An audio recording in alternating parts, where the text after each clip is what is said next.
These mysterious events still keep you in suspense. Time has passed, but fear surrounds you after you understand what fate awaited the main characters.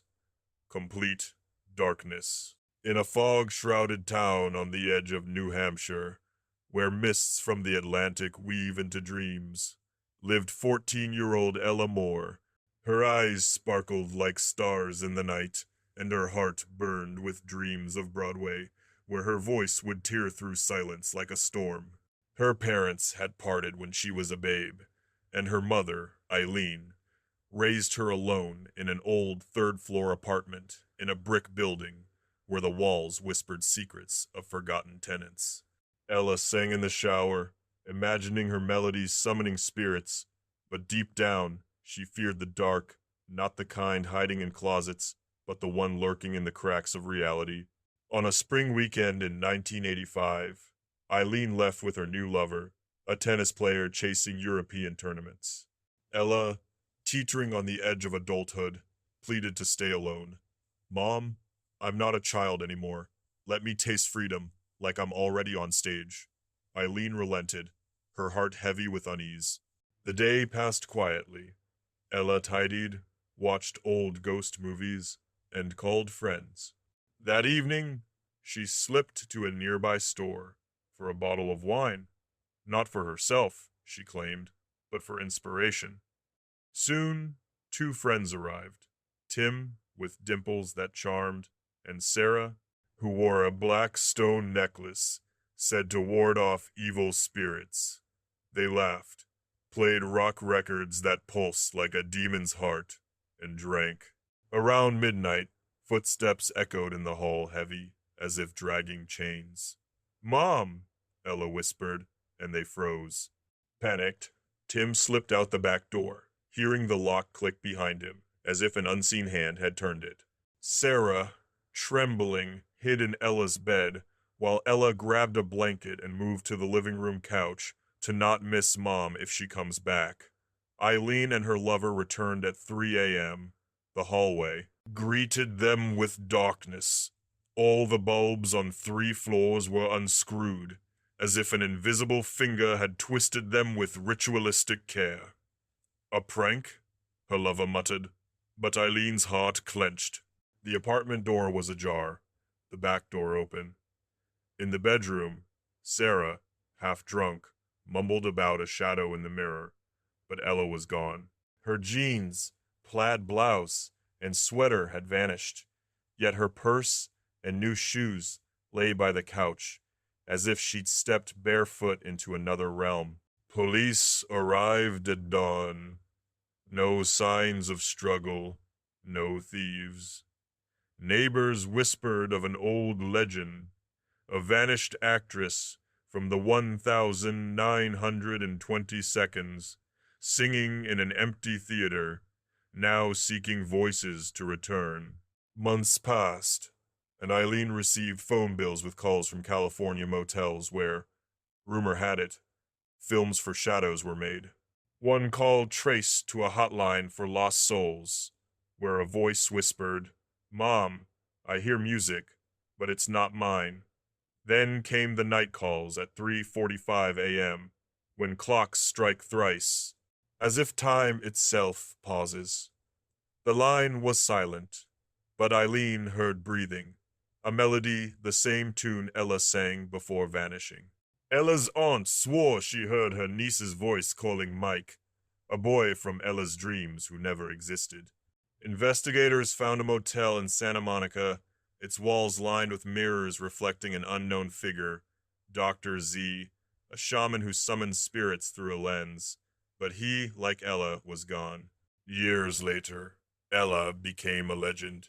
Did she flee to Hollywood, her voice now a ghost in the airwaves? Were the unscrewed bulbs a sign, a portal to a labyrinth where dreams are stolen by shadows? Eileen still waits for a call at 3:45, hoping to hear not a whisper but her daughter's song. At night, when bulbs flicker on their own, she knows Ella didn't vanish. She's simply out saying reality.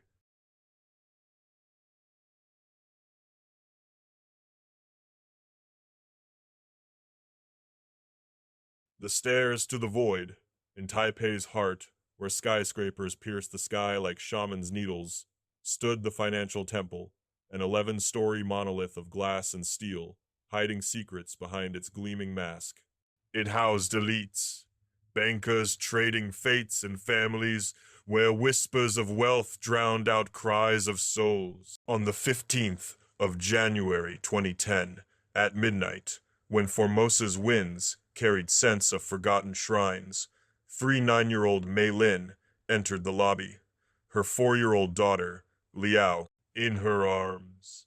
Mei was a woman with a past like a crack in jade. Raised in a village where ancestors demanded offerings, married to a man whose fists struck harder than typhoons. Divorce, reunion, another daughter, a cycle of debts and drunken rages. In recent weeks, Mei had changed. Her eyes gazed through people, into the void, and at night she drew symbols on walls, ancient runes said to open doors to the stairs of heaven. Cameras caught it all. Mei, in a red jacket trembling in the cold, stepped into the elevator. Liao, with eyes like bottomless wells, stood silent. The doors closed, and Mei, as if entranced, shed her jacket, hers and Liao's pink as first blood. Then their shoes, hers elegant, Liao's tiny with bows. They lay on the floor, neat as offerings on an altar. Mei, barefoot in a white tank top, stared at the elevator panel, numbers shifting like runes. 1, 2, 11.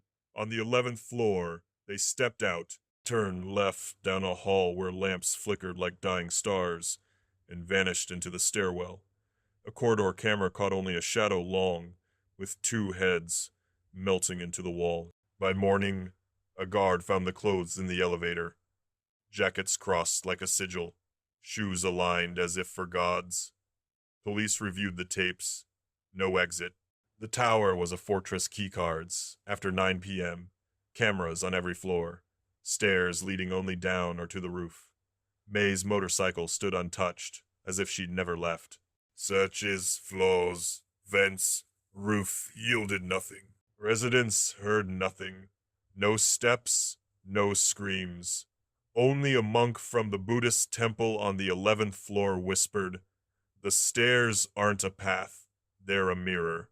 Sometimes it swallows reflections." Mei's life was a trap. A husband who drank blood from goblets, debts growing like demon roots. Before vanishing, she fought with him one last time. "I'm going to a friend, one who waits above." Her eldest daughter heard her whisper to Liao, "We'll return, but not as us." Friends said Mei believed in the void, a legend of stairs in an ancient shrine, where mothers offered children for eternal freedom. A lover in the tower? No one knew her. A leap from the roof? Bodies would have been found. Abduction? Cameras would have seen. In 2015, a second search. New detectors. Dogs that howled in fear. They found only a scratch on the stairwell wall, a rune glowing in the dark. Alive. Mei and Liao became Taipei's ghost story. Did they step into the void, where time flows backward, now watching us from mirrors? Was Liao not a daughter, but a spirit calling her mother to the labyrinth? Guards avoid the 11th floor at night, hearing whispers a mother's lullaby without words. The clothes kept in a police museum shimmer as if waiting for someone to wear them and vanish.